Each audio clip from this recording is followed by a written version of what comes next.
It was one of those quiet Saturday mornings where everything felt safe and untouchable. I stood in my living room, folding a mountain of warm laundry, the comforting scent of lavender fabric softener still clinging to every piece. Golden sunlight spilled through my curtains like liquid honey, soft and lazy, as if the entire day had made a silent pact to move without urgency. I remember thinking about pancakes, maybe running to the grocery store later to grab some fresh berries. My mind was floating in that blissful domestic bubble where the biggest decision was whether to use maple syrup or honey. That was when my phone exploded into the silence like a gunshot. Unknown number. My first instinct screamed to ignore it, to let it ring into the void where telemarketers and wrong numbers belonged. But something deeper, some primal intuition that had kept my ancestors alive, whispered that I needed to answer this call. "Hello," I said, already bracing myself for the robotic voice of a scam caller, or the embarrassed apology of someone who had dialed incorrectly. But then I heard that voice. Soft, nervous, trembling with an emotion I could not immediately identify. "Hi, is this Laura?" My blood turned to ice water in my veins. "It is Nova." Nova. My heart stopped beating for half a second, then resumed with violent, painful thuds against my ribcage. Nova Jackson's ex. I had not heard her name spoken aloud in years. My brain scrambled desperately to make sense of her tone, to understand why this ghost from Jackson's past would be calling me on a Saturday morning when I should have been thinking about breakfast and errands.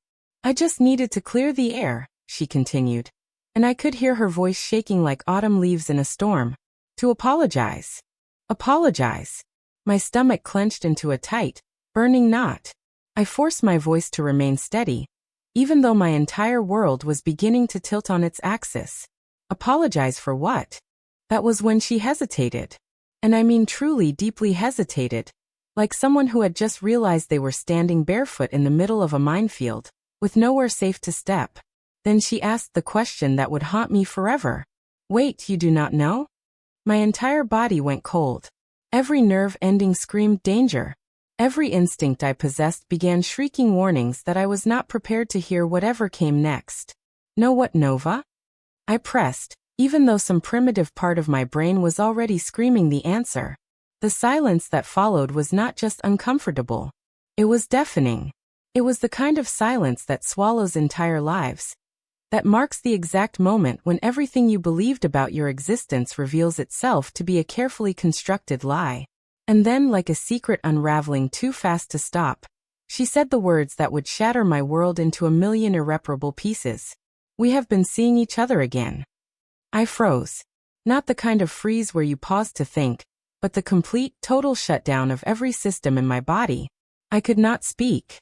I could not breathe. I could not think.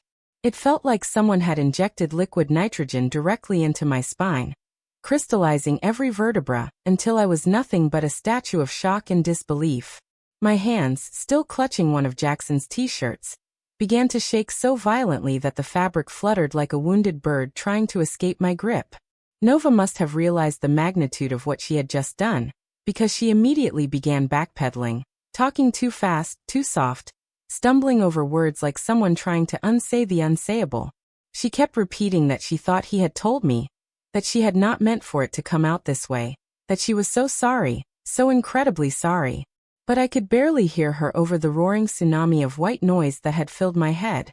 My heart was pounding so hard it felt like it might burst through my chest and splatter across the walls.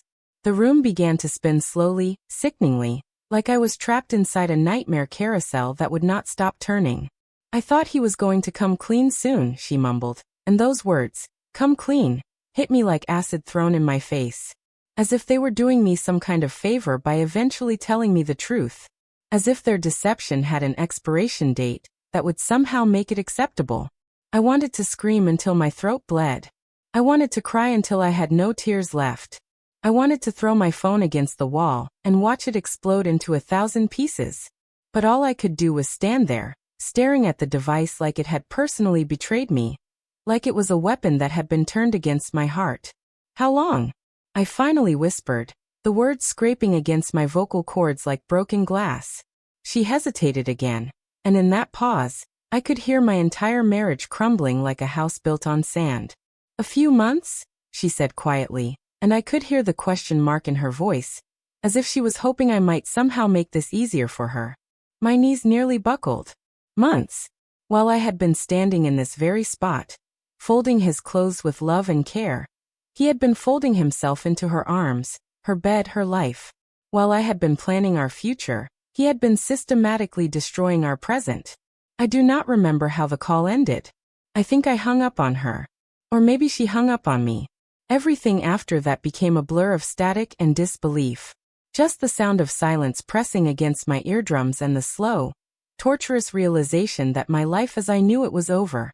I stood there in the middle of my living room, holding a towel that was no longer warm, trying to remember how to breathe. It felt like the ground had been yanked out from under me, but no one had witnessed the earthquake. Just me and a voice from the past that had obliterated my present with surgical precision. And yet, something inside me refused to shatter. Not yet. Not completely. I sank down onto the edge of my couch, the laundry forgotten in heaps around me like the debris of my former life. My phone remained clutched in my hand as if it might ring again, and somehow undo what had just happened, as if reality might reveal itself to be nothing more than a cruel joke. But it did not ring. The house was completely, absolutely still, like it was holding its breath alongside me, waiting to see what I would do with this devastating knowledge.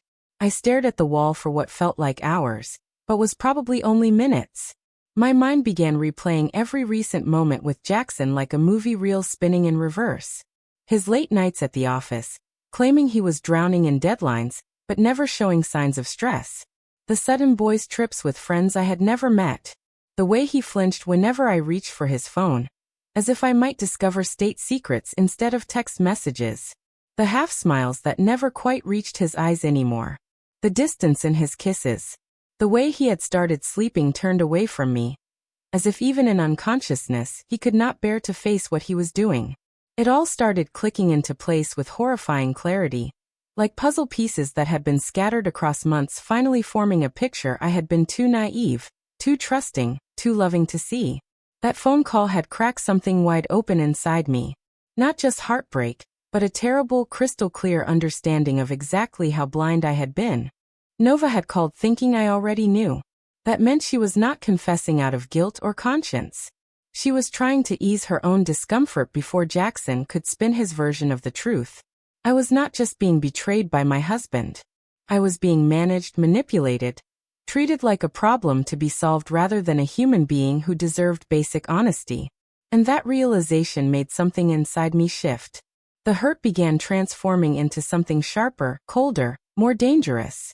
A fury that had nothing to do with heartbreak and everything to do with disrespect. I was not going to fall apart. Not yet anyway. Not until I decided it was time. Because here is the thing about betrayal. It has layers. And underneath the shock and the sadness and the disbelief, there is a space. A quiet, calculating space where decisions get made. Strategic ones. Permanent ones. I did not know exactly what I was going to do yet. The plan was still forming in the depths of my mind like a photograph developing in a darkroom. But I knew with absolute certainty that I was not going to tell Jackson that I knew. Not yet. Not until I was ready. He had just handed me the truth without realizing it. And he had absolutely no idea what I planned to do with that power. The hours after that call passed like I was moving through water, everything slow and surreal. Like I was watching my own life from outside my body. I continued moving through the house like a ghost, emptying the dishwasher with mechanical precision, feeding our cat Luna, responding to text messages from friends as if nothing had fundamentally changed. But everything had changed. Inside, I was unraveling one thread at a time, examining each strand of deception with forensic attention. I could not stop thinking about the way Nova's voice had cracked when she said his name.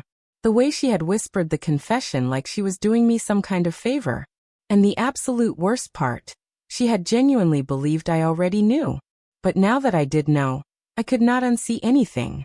Every strange moment from the past few months came rushing back like a film reel playing in reverse. Each memory now poisoned with new context. Jackson suddenly working late constantly, claiming he was buried under deadlines, but never showing signs of the stress that usually accompanied his busy periods. The way he had started guarding his phone like it contained nuclear launch codes. That spontaneous weekend golf trip with his college buddies.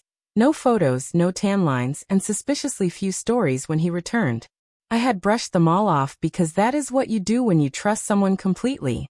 You give them the benefit of the doubt, until they use that trust to bury you alive. I did not cry. I did not scream. Not then. Instead, I walked to the kitchen with purpose, sat down at our small wooden table, and opened our phone bill online with the calm determination of a detective building a case. The details spilled out across my laptop screen like evidence in a courtroom. His number and hers, dozens of calls every week. Long conversations late at night when he claimed to be reviewing contracts. Extended lunch breaks that lined up perfectly with calls to her number. Text message timestamps that spiked around the same times he was supposedly working late. This was not just betrayal anymore. This was a pattern. A strategy.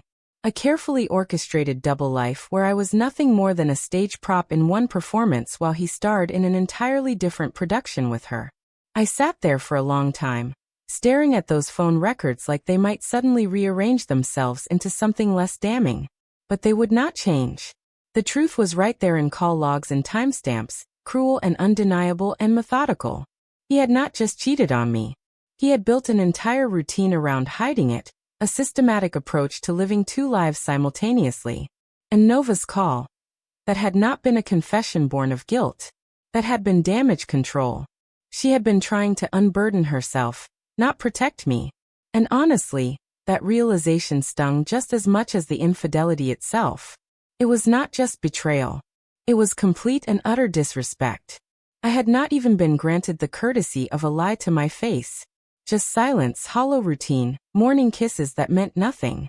Breakfast conversations about mundane topics while she tiptoed in and out of his world behind my back like some kind of secret he was protecting. And the absolute worst part, I had felt it. I had carried that gnawing intuition in my gut for weeks, that quiet knowing we so often smother with hope and denial. Because facing the truth means you might lose everything you have built your life around. But now I realized I had already lost something far more valuable than a relationship. I had lost my ability to trust my own instincts, my own worth, my own voice. Still, I said nothing to him that night when he came home. He walked through the door like he did every evening, tired, slightly distracted, placing a perfunctory kiss on my cheek like it was an item on a checklist he needed to complete. I smiled back at him with the same warmth I had always shown. I asked about his day with genuine interest.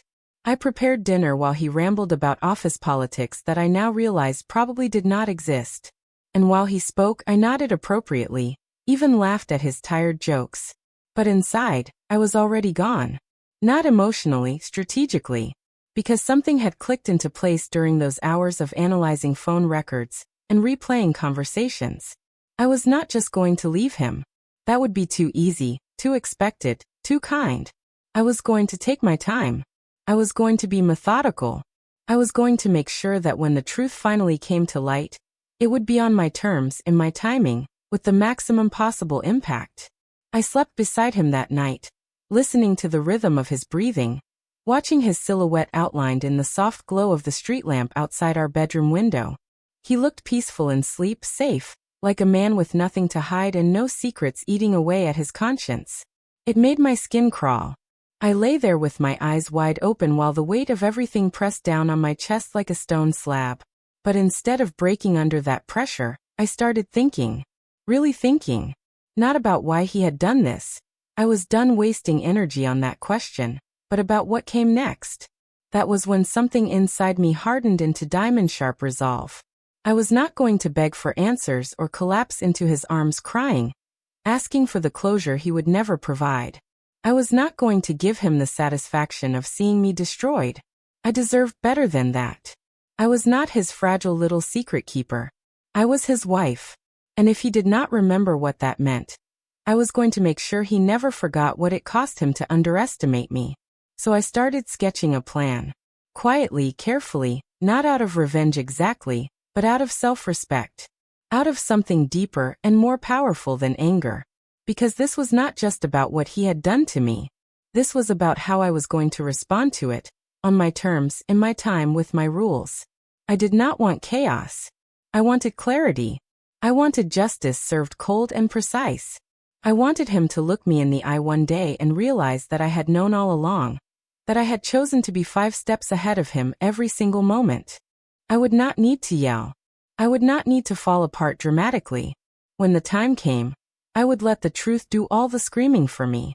The next morning, I woke up before my alarm, not because I had to, but because I wanted to. There was something intoxicating about taking control while wrapped in silence, about moving through the world with secret knowledge that gave me power he could not even fathom.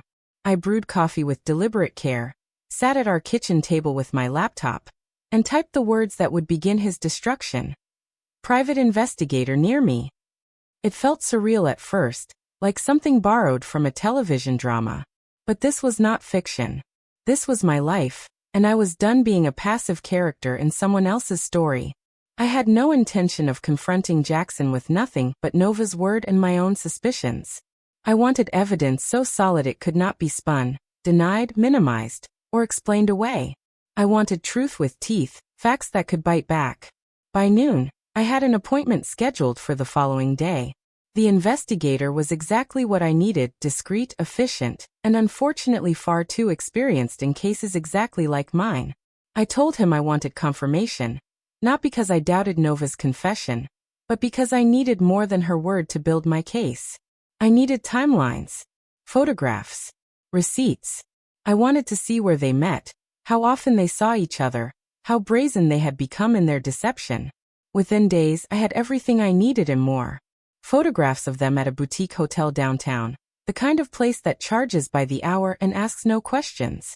Images of them sharing dinner at an intimate restaurant I had never heard of, her hand brushing his cheek like it was hers to touch. Video footage of them walking hand in hand through a park, where we had never been together.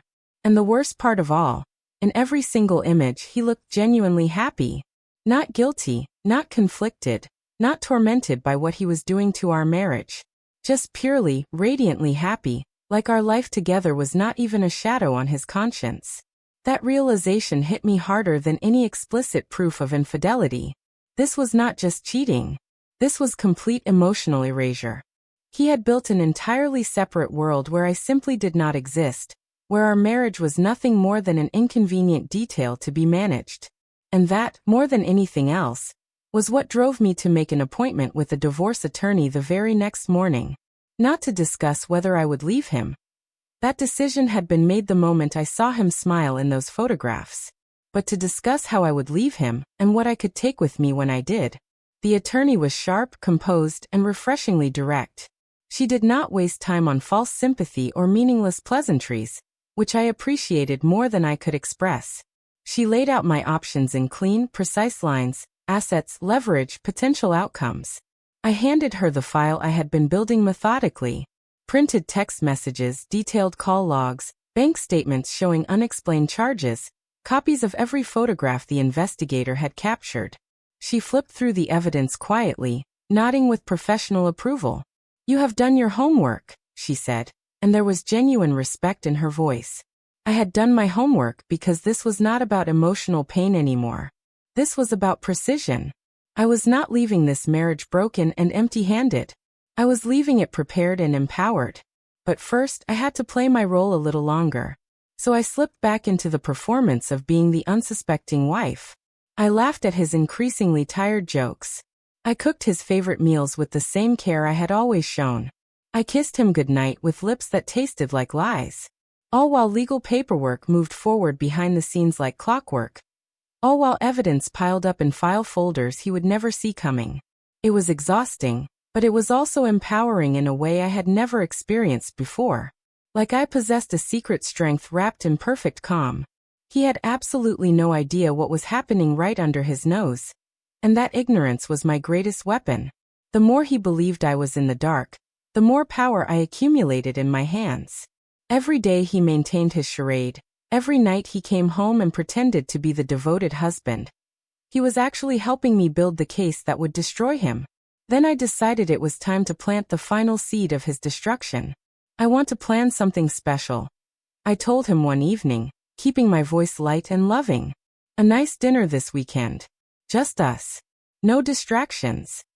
He smiled, flattered and completely oblivious to what he was agreeing to. Sounds perfect, he said, pouring himself a glass of wine like he had not just spent months systematically dismantling our life behind my back. I nodded sweetly, already planning every detail in my mind. Just a cozy night in. But inside, I was already setting the table.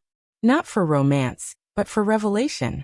And I was going to serve the truth so cold it would freeze him solid. The days leading up to that dinner were almost dreamlike in their surreal quality. He kissed me goodbye each morning with the same casual affection, texted me from work like everything was perfectly normal, came home each evening and shared mundane details about his day like he was not living a complete double life. And I played along flawlessly, every smile more deliberate than the last, every word carefully calculated, every gesture designed to maintain his false sense of security. I watched him move through our house, through my life, completely unaware that every step he took was walking him closer to the edge of a cliff I had spent weeks constructing. The investigator sent over one final batch of photographs, recent ones, taken just days before our planned dinner. Jackson and Nova again, his arm wrapped possessively around her waist, her lips pressed against his neck in a gesture of intimate familiarity. I forwarded the images to my attorney without so much as blinking. It was strange how completely numb I had become to the visual evidence of his betrayal. The photographs were not wounds anymore. They were simply data points, pieces of evidence that would ensure I got everything I deserved when this was over. The house, the savings account, the car, the investment portfolio, everything we had built together was positioning itself to fall directly into my hands. Not because I was greedy or vindictive, but because I had earned every single piece of it. I had kept that home running while he gave his energy to someone else. I had maintained our life while he lived in someone else's. Now I was going to reclaim every inch of what was rightfully mine. And he was unknowingly helping me do it with every lie he told, every secret he kept, every night he came home pretending to be faithful. I asked him to pick up dessert on his way home that Saturday. I told him to wear something nice, something that made him feel handsome and confident. I said I wanted to feel like we were dating again, like we were falling in love all over again. He chuckled warmly, told me he loved this romantic side of me, said it reminded him of when we first met. I smiled and said nothing, because the night was almost here. The final scene was about to begin. The truth was about to take center stage. And I was not nervous. I was not scared. I was ready. That Saturday night, our house smelled like rosemary and roasted garlic. Warm and inviting and deceptively perfect. Candles flickered throughout the dining room, casting dancing shadows on the walls. Soft jazz played in the background, one of his favorite old records, something we used to dance to in our early days together. Everything looked exactly the way he loved it. Cozy, romantic, intimate. The perfect setting for what he thought would be an evening of rekindled passion. He walked through the door with a smile and a white bakery bag, kissed my cheek with genuine warmth, and said, "Wow, you really went all out tonight." I nodded, smoothing down my dress. "It is a very special night," I replied, and my voice carried truths he could not begin to understand. "Oh, and I invited a few friends to join us at the last minute," I added casually, as if it were an afterthought. "I hope you do not mind." He did not question it, just assumed I wanted some company, some laughter around the table to make the evening more festive. What he could not have known was that I had chosen these friends very specifically. People who had known us for years. People who had believed in our marriage, who had celebrated our anniversaries, who had always thought of us as the perfect couple. Most importantly, people whose opinions still mattered to him, whose judgment would burn when they heard the truth. We toasted with expensive wine. We laughed at old stories. We passed plates of carefully prepared food like nothing was boiling underneath the surface. Like the entire evening was not a carefully orchestrated performance leading to a single, devastating climax. Then, after dessert had been cleared and everyone was relaxed and comfortable, I stood up with my phone in my hand.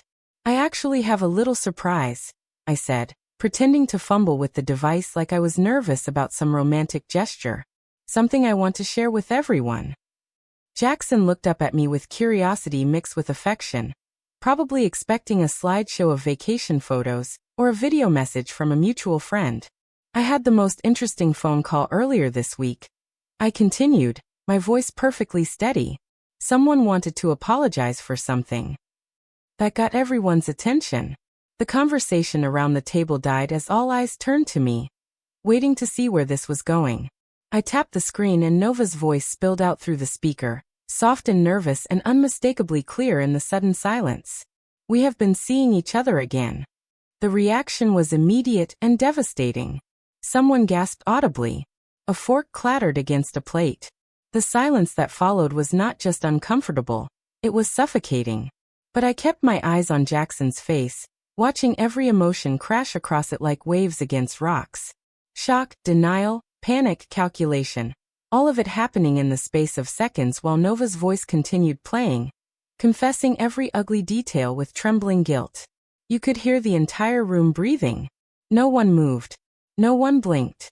Everyone just sat there, processing what they were hearing, understanding exactly what it meant. I did not look away from my husband's face. I wanted to see the exact moment when his carefully constructed world collapsed, when he realized that his secret had become everyone's knowledge. When the audio finally stopped, no one spoke. Not for several long, excruciating seconds that stretched like hours. And then I slowly reached into the drawer beside me and pulled out the envelope I had prepared. Thick, official, sealed with the kind of finality that ends marriages and destroys lives. I walked over to where Jackson sat frozen and placed it in front of him like a final course he had not ordered but definitely earned. "This is for you," I said, my voice calm and measured and completely in control. "And do not worry, your ex-girlfriend already helped me prepare it." That line hit him like a physical blow. I could see the denial rising in his throat, but it could not escape. Not in front of witnesses. Not after what everyone had just heard. Not when the evidence was sitting right there in front of him. His hands shook as he opened the papers with everyone watching. Divorce decree. Asset division. Property ownership transfers. All of it clean, legal, and completely final. He looked up at me like he was seeing a stranger, like the woman he thought he knew had been replaced by someone infinitely more dangerous. But here is the thing, I had not changed at all. I had just stopped shrinking myself to make room for his lies. Everyone around the table was looking at me differently too. Not with pity or sympathy, but with something much more powerful. Respect. Admiration. The kind of awe reserved for people who refuse to be victims of their own story. I was not the casualty of his betrayal. I was the architect of his consequences. He started to speak, some combination of excuse and apology and desperate denial. But I did not give him the chance. I raised one hand, gentle but absolutely firm, and said, "Do not. You have already said enough." And he had. Between the late nights and the lies and the months of silence, he had written every single line of this ending himself. The room stayed perfectly quiet, watching him squirm in the spotlight of his own guilt. It was not rage they saw in me. It was resolution. And that, I think, unnerved him more than if I had screamed and thrown dishes. I was not here to make a scene. I was here to end one. He looked around the table desperately, searching for someone to save him, someone to question my methods or defend his actions. But no one moved. No one would. Our friends were not stupid. They had seen enough now to piece together the rest of the story, and they were not interested in making excuses for a man who had systematically lied to everyone who cared about him. I did not need their sympathy. I had something much more valuable. Their clarity, their understanding, their witness to his shame. I was not afraid of being alone at that table surrounded by the wreckage of his reputation. I had been alone for months while he lived his double life. The only difference now was that he knew it too. And as he sat there with his guilt laid bare for everyone to see, I began collecting dishes like the perfect hostess I had always been. Calm, graceful, completely in control of the situation I had created. That was the part that destroyed him most completely. Not the recording, not the divorce papers, but the way I refused to fall apart.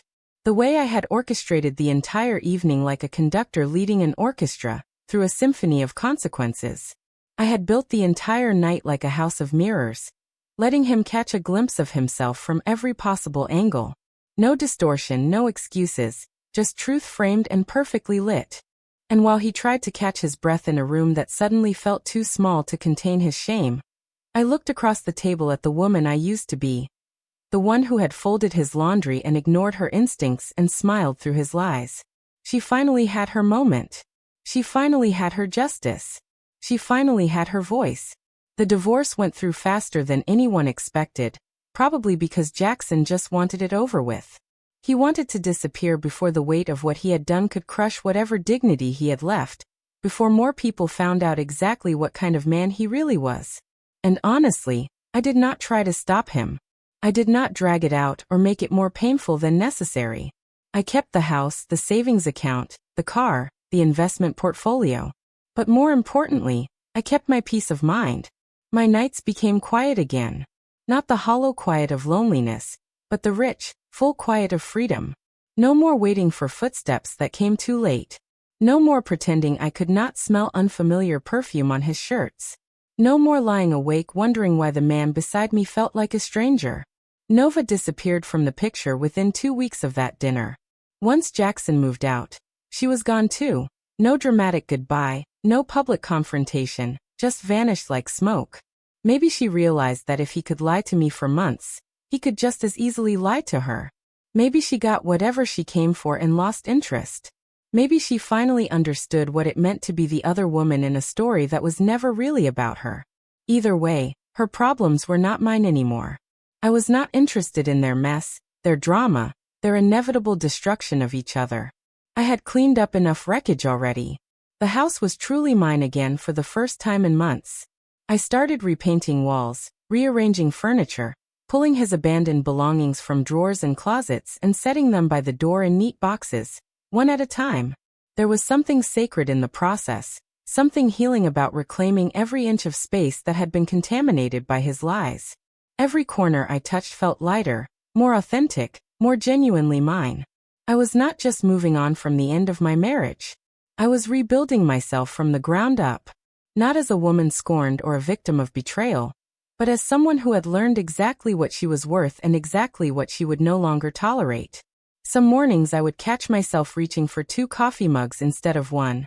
Muscle memory, habit, the ghost of routines that no longer served any purpose. But I would smile and put the second mug back in the cabinet, not with sadness but with acknowledgement. That version of my life had ended completely, and this new one was just beginning. The quiet did not scare me anymore. It felt like possibility, like potential energy waiting to be transformed into something beautiful. I started waking up early just to enjoy the silence, taking long walks through neighborhoods I had never explored, buying fresh flowers for my kitchen table just because I wanted to see something bloom. And for the first time in longer than I could remember, I was not waiting for anyone to join me. People kept telling me how strong I was, how impressed they were by the way I had handled everything.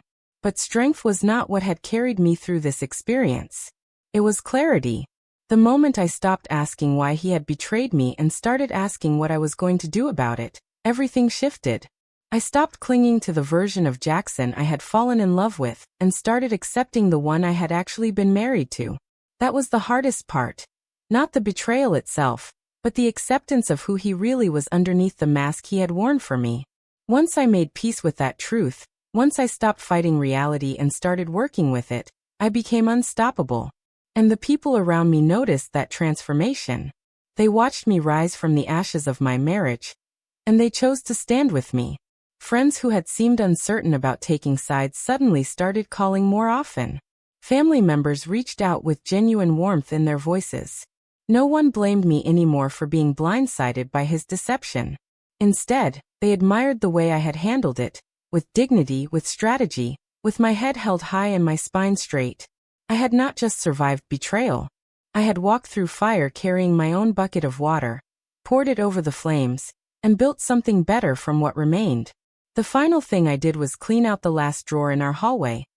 The one filled with his forgotten keys, mismatched socks, and random objects he had never bothered to organize properly. I carried that box to the front door and set it down gently, looking at it for a long moment. This was not about anger anymore. It was about closure, about finality, about drawing the last line between who I had been and who I was becoming. That box was not just filled with his forgotten belongings. It was filled with the version of myself who had tolerated too much, smiled through too many lies, stayed silent for far too long. That woman did not live here anymore. She had been replaced by someone who knew exactly what she deserved and would never settle for less. I took one final walk through the house that day, moving from room to room like I was saying goodbye to ghosts. The walls seemed lighter somehow, painted in colors I had chosen without asking his opinion. The silence felt different too, not hollow or lonely, but peaceful in the way that only comes when you are completely, authentically alone with yourself. I passed the mirror in the hallway and caught a glimpse of my reflection. Not broken, not bitter, not defeated. Just free. Genuinely, completely free in a way I had forgotten was possible. I opened every window in the house and let the fresh air rush through like a cleansing wind, breathing in the life I had fought so hard to reclaim. Not because of him, not in spite of him, but for myself. Because I had finally remembered that I was worth fighting for. As I loaded his final box into my car to drop off at the donation center, I found myself laughing. Actually laughing, not with hysteria or pain, but with genuine amusement at the beautiful irony of it all. That phone call, the one that had shattered my Saturday morning and destroyed everything I thought I knew about my life, had ended up being the greatest gift anyone had ever given me. Nova had not meant to set me free when she dialed my number that day. She had only wanted to ease her own guilty conscience, to apologize for something she thought I already knew about. She had been trying to clear the air before Jackson could spin his own version of events. But in trying to protect herself, she had accidentally handed me the key to my own prison. She had given me the truth I needed to hear, the evidence I needed to act, the catalyst I needed to stop living half a life with a man who had been treating our marriage like a part-time job. She had lit the match that burned the bridge I had been too afraid to walk away from on my own. As I drove away from the donation center, watching that final box disappear into the pile of other people's discarded belongings, I realized something profound. I was not just surviving the end of my marriage. I was celebrating the beginning of my real life. The woman who had answered that phone call no longer existed. In her place was someone stronger, wiser, more aware of her own worth. Someone who would never again ignore her instincts or silence her voice to keep peace with a man who did not deserve either her trust or her love. I had learned the difference between being alone and being lonely. I had discovered that my own company was not just tolerable, but actually enjoyable. I had found my voice, my strength, my ability to demand exactly what I deserved from life and love. And as I pulled into my driveway, leading to my house, filled with my choices and my dreams and my future, I whispered a small thank you to Nova. Not for the confession, not for the apology, but for the phone call that changed everything. For the moment when my real life finally began. The months that followed were like learning to breathe underwater, and discovering I had gills all along. Every day brought new realizations about who I was when I was not trying to be half of someone else's whole. I started taking art classes on Saturday mornings, something I had always wanted to do, but never made time for when my weekends revolved around Jackson's schedule. I joined a book club filled with women who had their own fascinating stories of transformation and resilience. I traveled to places I had only dreamed about, booking solo trips to cities that called to my spirit. Paris in the spring, where I spent hours in museums and cafes, rediscovering what it meant to be curious about the world. Iceland in the summer, where the midnight sun reminded me that darkness was not permanent, that light always returned if you were patient enough to wait for it. I learned to cook elaborate meals just for myself, not because I was lonely, but because I deserved beautiful food and candlelit dinners especially when, I was the only one at the table. I renovated my bedroom completely, choosing colors and fabrics that made me feel peaceful and powerful. I hung artwork that spoke to my soul, not to some imaginary future partner who might or might not share my tastes. And slowly, quietly, without even realizing it was happening, I fell in love again. Not with another person. That would come later, when I was ready. When I met someone who understood that I was not looking to be completed, but to be companioned. I fell in love with myself. With my own voice, my own choices, my own dreams that had been buried under years of compromise and consideration for someone who had never returned the favor. I fell in love with my independence, my strength, my ability to create a life that felt authentic and fulfilling without needing anyone else's approval or participation. The woman who had folded laundry that Saturday morning, dreaming of pancakes and grocery store trips, felt like a character from someone else's story. I remembered her with compassion, but I did not miss her. She had served her purpose. She had gotten me through the years when I needed to be softer, more accommodating, more willing to bend. But those years were over. I had learned to be steel when steel was required, to be fire when fire was necessary, to be unbreakable when the world tried to break me. And the most beautiful part was that none of it had made me bitter or cold or closed off to love. It had just made me more selective, more aware of my own worth, more committed to never again accepting less than I deserved. When friends asked if I missed being married, I would smile and tell them the truth. I missed being married to the right person, but I had never actually experienced that. What I had missed was the fantasy, the potential, the hope that someday Jackson would become the partner I needed him to be. But fantasies and potential and hope without action were just pretty lies we told ourselves to avoid making difficult decisions. I did not miss the lies. I did not miss the doubt. I did not miss lying awake wondering why the person beside me felt like a stranger. What I had now was better than what I had lost. I had honesty, clarity, peace of mind, and complete control over my own destiny. I had learned that being alone was not the worst thing that could happen to me. Being with the wrong person was infinitely worse. And someday, when the timing was right and my heart was ready, I would find someone who understood that love was not about completing each other, but about choosing each other, every single day, with full knowledge of who the other person really was. Someone who would never make me question my instincts or doubt my worth. Someone who would see my strength not as a threat to be managed, but as a gift to be celebrated.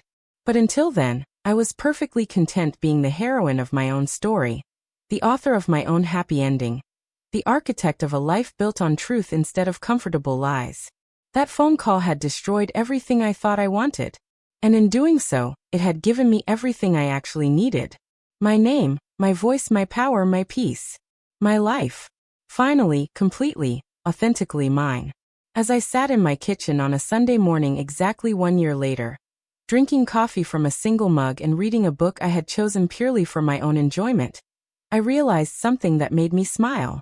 I was not just surviving. I was not just healing. I was thriving in ways I had never imagined possible.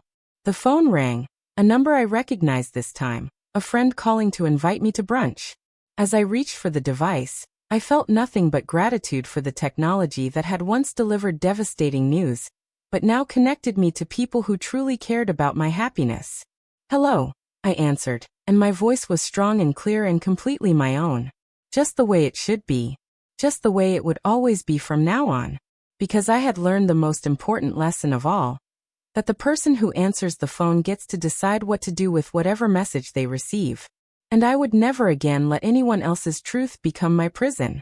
I was free. And freedom, I had discovered, looked absolutely beautiful on me. Subscribe to our channel for more powerful stories of transformation, betrayal, and triumph. Hit that subscribe button and the notification bell, so you never miss another story that will inspire you to reclaim your power and rewrite your own ending. Your story matters, and we are here to remind you that you are always stronger than you think. Subscribe now and join our community of survivors who became thrivers.